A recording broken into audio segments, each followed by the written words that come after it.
আমরা যারা স্মার্টফোন ব্যবহার করি তাদের সবার কমন একটি সমস্যা হলো মোবাইলের মেমোরি কার্ড দ্রুত ফুল হয়ে যায়।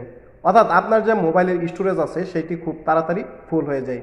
তেমন কোনো কিছু ডাউনলোড করেন না, তেমন কোনো কিছু অ্যাপ্লিকেশন রাখেন না, তারপরও আপনার মোবাইলের মেমোরিটা খুব দ্রুত আপনার শেষ হয়ে যায়।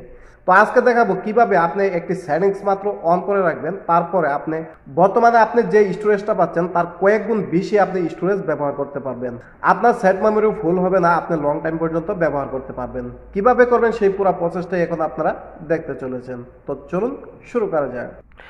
প্রিয় দর্শক, যাদের মোবাইলের মেমোরি খুব দ্রুত শেষ হয়ে যাচ্ছে, কোনো কিছু ডাউনলোড দিতে পারেন না, তাদের জন্য আজকের ভিডিওটি।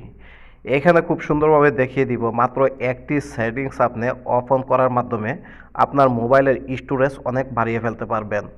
আগে দেখা গেল যে আপনি কোনো কিছু ডাউনলোড না করলেও অল্পতে আপনার ফোনের মেমোরি কার্ডটি ফুল দেখাতো। এখন থেকে এই সমস্যাটা হবে না। তো কিভাবে করবেন সেই জন্য আপনি মোবাইলের গুগল প্লে স্টোরে চলে যাবেন। গুগল প্লে স্টোরে যাওয়ার পরে এখানে আপনি অ্যাপ স্টোর পেয়ে যাবেন।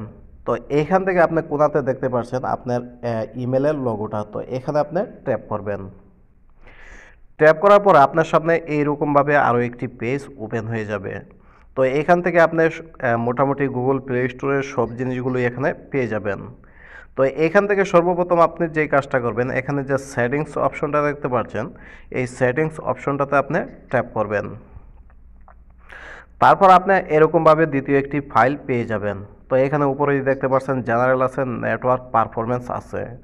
তো একদম উপরে যে অপশনটা দেখতে পাচ্ছেন জেনারেল, সেই অপশনটাতে আপনি ট্যাপ করে দিবেন। ওকে, তারপর আপনি যখন এই অপশনটাতে ট্যাপ করবেন তখন এইরকমভাবে আপনার অপশনগুলো এখানে দেখাবে। এইখান থেকে আপনাদেরকে সর্বপ্রথম একটা টিপ দিয়ে দিই। তো এখানে দেখতে পাচ্ছেন নেটওয়ার্ক পারফরমেন্স, তো এই অপশনটাতে আপনি ট্যাপ করবেন। ট্যাপ করার পরে এখানে আপনি দেখতে পাচ্ছেন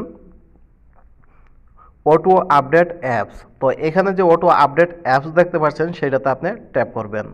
করার পরে এখানে আপনার এই অপশনটা এরকমভাবে থাকবে, ওভার ওয়াইফাই অনলি, অর্থাৎ আপনার যে মোবাইলের অ্যাপসগুলো আছে সেইগুলো প্রতিনিয়ত আপডেট হয় এবং আপনার মোবাইলের যে স্টোরেজ আছে সেইটা কিন্তু ওরা নিতে থাকে। যার ফলে আপনার অ্যাপস আপনি যখন ডাউনলোড করেন তখন দেখা গেল যে 40 এমবি থাকে, সেটা কিন্তু আপডেট হতে হতে প্রায় 100 এমবি 150 এমবি পর্যন্ত চলে যায়। তাহলে কিন্তু আপনার মোবাইলের যে মেমোরিটা সেইটা কিন্তু ছোটো হয়ে আসে। তো এখান থেকে আপনি অপ্রয়োজনীয় অ্যাপসগুলো আপডেট দেওয়ার কোনো দরকার নেই। সেজন্য এখানে ডোন্ট অটো আপডেট অ্যাপস এইটা আপনি দিয়ে দিবেন। তাহলে যখন তখন আপনার যে কোনো অ্যাপস আপনার আপডেট করার প্রয়োজন পড়বে না। আপনার যদি কোনো অ্যাপস আপডেট করার প্রয়োজন পড়ে তাহলে সেইটা আপনি ম্যানুয়ালিভাবে করে নিতে পারবেন। তো এই জিনিসটা করে দিবেন, দেওয়ার ফলে কিন্তু আপনার মোবাইলের যে মেমোরিটা আছে সেটা কিন্তু অনেকটা সেভ হয়ে যাবে। তারপরে এখানে সবচেয়ে মোস্ট ইম্পর্টেন্ট সেই জিনিসটা যদি আপনি করেন তাহলে কিন্তু আপনার মোবাইলের সব সময় স্টোরেজ ফাঁকা থাকবে, আপনি যত ইচ্ছে অ্যাপস ইনস্টল করতে পারবেন। অটোমেটিকলি রিচার্জ অ্যাপ যে অপশনটা দেখতে পাচ্ছেন সেই অপশনটা এখানে অফ আছে। তো এই অপশনটা যেটা অফ আছে সেটা আপনি হাতে টেনে অন করে দিবেন। অন করে দেওয়ার ফলে আপনার যে মোবাইলের অ্যাপসগুলো আছে সেইগুলো ঠিকই থাকবে, কিন্তু ভিতরে যে এমবি ওরা বহন করছে সেইগুলো কিন্তু আর করবে না। যার ফলে আপনার মোবাইলের মেমোরিটা অনেক বেশি ফাঁকা হয়ে যাবে এবং আপনি অনেক সময় ধরে ব্যবহার করতে পারবেন। আপনার মোবাইলের মেমোরিটা যদি দ্রুত ফুল হতে না চান তাহলে এই সেটিংসটি অবশ্যই আপনি অন করে দিবেন। আশা করি এই জিনিসটা করার মাধ্যমে আপনার কিছুটা হলেও উপকৃত হবে। যদি চ্যানেলে নতুন হয়ে থাকেন তাহলে অবশ্যই চ্যানেলটি সাবস্ক্রাইব করে দিবেন, লাইক করবেন, কমেন্টের মাধ্যমে আপনার মতামত অবশ্যই প্রকাশ করবেন। সবাইকে অসংখ্য অসংখ্য ধন্যবাদ। আল্লাহ হাফেজ।